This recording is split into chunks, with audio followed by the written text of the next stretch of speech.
Thunderbolts மூவியோட new Avengers மூவியோட 7 டே box office collection இந்தியாவில் இன்டர்நேஷ்னலி எவ்வளவு கலெக்ட் பண்ணியிருக்காங்க அப்படின்றத அனௌன்ஸ் பண்ணியிருக்காங்க.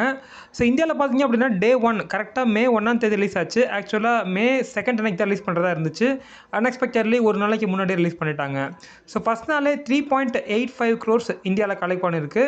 டே 2 and 3ல பார்த்தீங்க அப்படின்னா ஆவரேஜாக 2.8 to 2.9 அந்த ரேஞ்சில் கலெக்ட் பண்ணி டே 4 முடியும் போது டோட்டலாக 12.05 crores இன் டோட்டல் கலெக்ஷன் வச்சுருந்துருக்கு.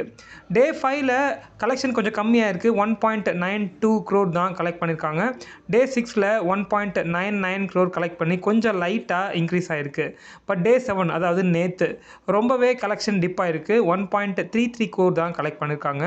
டோட்டலி இது வரைக்கும் நேற்று முடிவு வரைக்கும் 17.30 crores கலெக்ட் பண்ணி கொடுத்துருக்காங்க இந்தியாவில் மட்டும். இன்றைக்கி 8th டே கலெக்ஷன் என்ன அப்படின்றது நாளைக்கு தான் தெரிய வரும். ஆக்சுவலாக இன்றைக்குள்ள 20 crores கிராஸ் பண்ணுவாங்களா அப்படின்றது கொஞ்சம் டவுட்டு தான்.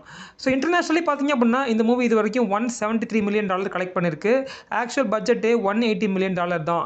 என்னடா இவ்வளோ கம்மியான பட்ஜெட் எடுத்துருக்காங்கன்னு நீங்கள் கேட்கலாம். இந்த மூவியை மொத்தமாகவே பார்த்தீங்க அப்படின்னா 2 hours மூவியை 3 லொக்கேஷனில் முடிச்சிட்டாங்க. இந்த மூவியோட தியேட்ரிக்கல் ரன் கம்ப்ளீட் ஆகும்போது $450 $500 million கலெக்ட் பண்ணும் அப்படின்ற மாதிரி எக்ஸ்பெக்ட் பண்ணப்படுது.